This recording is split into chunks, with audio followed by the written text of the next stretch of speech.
Good afternoon, everybody. I hope we are all doing well. It has been quite an interesting week from missing a few days of work due to illness to just being alive and watching my students progress on their projects hilariously. Um, with that being said, though, looking at Ron Edmonds' quote, I believe the biggest um, hurdle to successfully teaching all children in education today is a lack of educational equity. Um, in this day and age, I mean, yes, you see a lot of equality, even though the equality isn't necessarily as in depth and out there in our country as it should be, but it is there. My biggest problem is equity. And you can see that especially when you analyze these bigger school districts and how some kids in some schools have access to certain things, and kids in other schools don't. For me, the biggest problem is yes, we all have access to certain things, but we all don't have the actual items to be successful. Um, for me, it's just the lack of equity in education all around is the problem. A lot of that can be solved with shifting of funds from some places and moving them to others. Because clearly, in a school where the neighborhood value is $300,000, they don't need the large sums of extra money that they're going to have due to property taxes and things like that. Whereas when I'm at a school where the average home value is normally $90,000, maybe 120, 130, my students, yes, we can say they have access to the same things as a kid in Highland Park, but realistically they don't because they don't have that same starting point as those kids in Highland Park. And one way we can balance that and shift that is by shifting. I mean, the simplest thing would be shifting money, which will never make anybody happy because then at that point they're saying, well, why are we giving kids our money when we pay for our home here? Why are we giving money to somebody else somewhere else? But that just comes back to empathy and sympathy and basic human values at that point, and you get into a debate about values in politics. So for me, the biggest obstacle of actually successfully teaching all children comes back to educational equity. Um, First and foremost, for me, that does come down to a financial principle of making sure that all students have the same starting point, not just access, but the actual same starting point when it comes to being able to be successful in life. Um, and with that, that takes me to my own learning experience. So growing up, I was never really a part of the majority. Um, Lived in Wisconsin for a couple of years. That's where I was born. Yeah, I was part of the majority for a little bit, but then when I moved down to Fort Worth, I was never really part of the majority. In all the schools I went to, I was always the one or two, maybe three white kids in the school, all throughout high school, all throughout elementary and in middle school. And then when I get to college at TCU, I was definitely, for the first time, part of the majority, but I was never part of that financial majority either when we come down to finances. For me, being at TCU and actually being a part of the white majority at that time was interesting. It was something I hadn't exactly encountered before, but I never really fit in because I didn't have that same background as the rest of TCU's campus. I mean, if you go around TCU's campus, you talk to the students, the vast majority of them are incredibly wealthy, and that was not my case. I was there on a, for the most part, it was a full tuition scholarship for the Community Scholars Program. And for those of you that don't know, the Community Scholars Program is the scholarship program based in DFW meant to help students at unique high schools get into TCU and have their college education paid for. At the time when I was part of the program, it was 60% and up is how much they normally paid for. In my case, I got tuition. Others had more, others had less. It just depended on who you were. Now the program is full ride for students at, I believe, 15 high schools. I want to say 8 Fort Worth ISD, and then 5 or 6 schools between Arlington and Dallas. for me, being a part of that program, being surrounded by other students had similar backgrounds to myself, I mean, it was comforting. But then when I was having to interact with the rest of the majority of the campus, the other 8,000 students, I never really exactly fit in. And so that takes me to the points of perspective, empathy, and then also application of knowledge. So throughout my experience at TCU, a lot of students oftentimes did summer school. They did it, I mean, their freshman or sophomore years, or they would study abroad in the summertime. I myself never really had the money to do any of that. So my thing was more of just making sure I took 18 hours every semester to avoid summer school at all costs. Well, lo and behold, I want to say after my junior year of college, um, well, actually the spring semester of my junior year, I had a moment where I realized I was going to have to take at least one class of summer school. It was a matter of, but I was at the point where either I was going to have to do it at TCU or I was going to have to study abroad. I was fortunate enough to talk to financial aid to get them, to convince them to be able to pay for not just the actual class and study abroad, because it ended up being $6,000 cheaper to take one class and study abroad versus doing one class at TCU. I convinced them to pay for the class, the plane ticket, and then they were kind enough to give me spending money because they said the money that I was going to take with me was not going to be enough for a month in Germany, which in hindsight I greatly thanked them for, because it was $300 was not going to last me 4 weeks in Germany. That was going to last me like 2 days, but that's neither here nor there. So for me, um,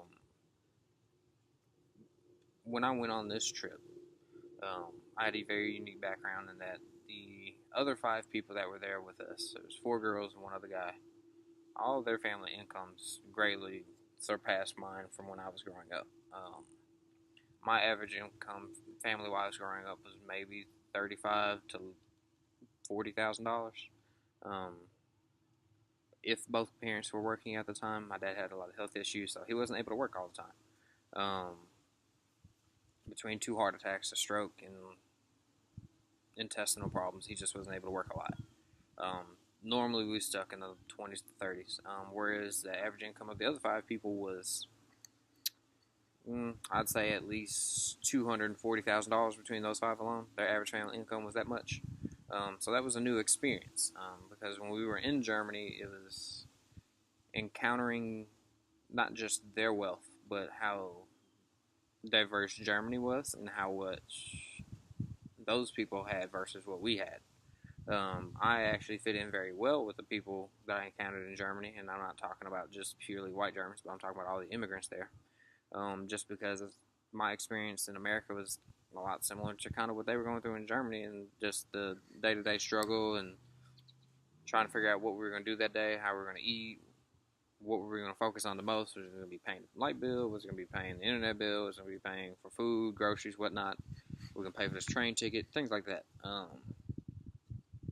I think the most interesting experience I had in Germany was that I took a German language class at a language institute, and in this class there was 19 of us, and one other person from my TCU class was in there with me. Her family by far made the most money in that class. We were the only 2 students from North America in that room. I want to say her family made close to $300,000 a year, because they were able to pay for her to be at both Baylor and first, and then TCU. Once she realized she didn't like Baylor, and with that, being in there and hearing her communicate how much she had versus the rest of everybody else in the room, who was from Somalia, Ethiopia, Argentina, Colombia, Kazakhstan, China, Turkey, Spain, Portugal, Nigeria, South Africa. Is just hearing those experiences that were very in line to what I had was interesting, especially compared to the one of my one classmate. She had the quote unquote, what would you call it, an American dream. So for me in that case, it was a matter of, with that experience of being at TCU and studying abroad in Germany with somebody with that much wealth, and then also analyzing what I was supposed to be learning in Germany, which was Roman history, was one aspect, the German language being another, and then about the criminal justice system in Germany. That was the third. Um, didn't really learn about any of those three. That wasn't really what my intention was when I went on that trip to Germany. My study abroad trip for me was more of about perspective, empathy, and then also applying what I would learn in Germany and bringing it back here.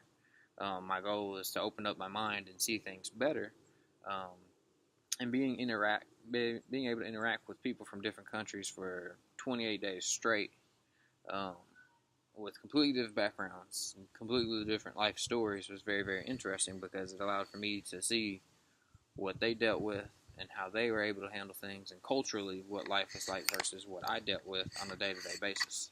Um, in order to properly synthesize and process all of the information, it always came back down to making sure that not just asking one or two questions, but I was always asking a series of questions, emphasizing the plural on my questions and how I was going to connect the knowledge that I was acquiring in Germany from the other students that were there in that language center with me, learning not just the German language, but the German culture and the German history. Because not everybody has the ability to, let alone go on a trip like that and have it completely paid for by the institution, but let alone just be able to go to another country in general, or in the case of leave their own home city or home state. Because I mean, even now, I still have plenty of students who've never left Fort Worth, or they never left Fort Worth or Dallas, or they never left Texas. Or some of them, the first time they left DFW was like 3 weeks ago on a random holiday with the family. So being able to do that and use that information that I acquired in Germany, not just from the students, but also the language professor who knew 36 languages and had a doctoral in linguistics. It was interesting to say the least, and it was also very eye opening for myself because I remember going into the trip being very, very young and being, I don't want to say naive, but lacking of information is what I'll say. And then coming back, because on the way to Germany, I read Nelson Mandela's autobiography, and on the way there, I didn't fully understand what was being said. It was a long 18-hour plane ride, so I was able to read all 800 pages very, very slowly and intricately. On the way back, I reread it, and for me, on the way back, the book clicked. Nelson Mandela's autobiography clicked for me. I understood what was trying to be said that I didn't get that first time. I was able to understand the message and just overall the overarching themes. For me, I think a lot of what really helped me was sitting in Germany and learning with other cultures and other groups about applying and also empathizing and having my own perspective and understanding the perspective of others, while there, and being able to do that on a daily basis for at least 28 days, and being able to build off the knowledge every single day, and not just sitting there relying strictly on textbooks or very limited resources. If, if in this case I wasn't able to get that educational equity and then go to Germany, like the rest of my peers, I wouldn't have been able to have that experience, and I wouldn't have been able to have the memories, let alone the perspective on life that I do have now. So that does take me back to my first point, is that in education, I think one thing that is very, very lacking, and that inhibits us from successfully teaching all children, is indeed the lack of educational equity. If we do indeed give all students access to the same things to be successful in life, I believe that you will see a structural change in society. If we're going to give students in Highland Park the opportunity, or Fort Worth Country Day the opportunity to go to Egypt, then you need to also give that same opportunity to students in, say, in Southside Fort Worth, or Northside of Fort Worth, or the Southeast Fort Worth, or Eastside Fort Worth, Eastern Hills, Pollock, Dunbar, Northside, Diamond Hill, schools like that. You need to, spreading the wealth is very cliche, but that's what I'm going to say. It needs to happen first and foremost. And on top of that, you also need a cultural shift in society as well, and that people need to begin to empathize with others and try to understand where others are coming from when we say these things. No, we're not trying to do like Robin Hood and steal from the rich and give to the poor, but we just need to be able to make sure that everyone has an equitable access to succeed in life. Equality is one thing. I mean, we can all say, yes, we can all be the president, but having that equitable access to actually being the president is a whole nother ballgame. And then now, when I also say offering that financial rerouting, I make that sound simple, yes, but I do realize that would also be an enormous change of money, and that'd be an enormous shift that would take years on years to actually happen. And that would also take shifts in other parts of society as well. But again, that's one reason why I believe the shift in routing of money is very, very important to begin that process of providing equity in education. That will eliminate at least one major inhibitor of successfully teaching all children. Once we do begin that shift of rerouting money, I do think some other dominoes will fall, but not all of them. Maybe not even 40% of them or 25% of them. But it would be a big percentage to say the least. But once we begin to do that, I believe that we will begin to successfully teach all children the difference in education. Let me backtrack on that. Not the difference in education, but we'll begin to successfully teach all children in general. So I look forward to the day when we do begin to have those conversations on how to actually provide equity in education.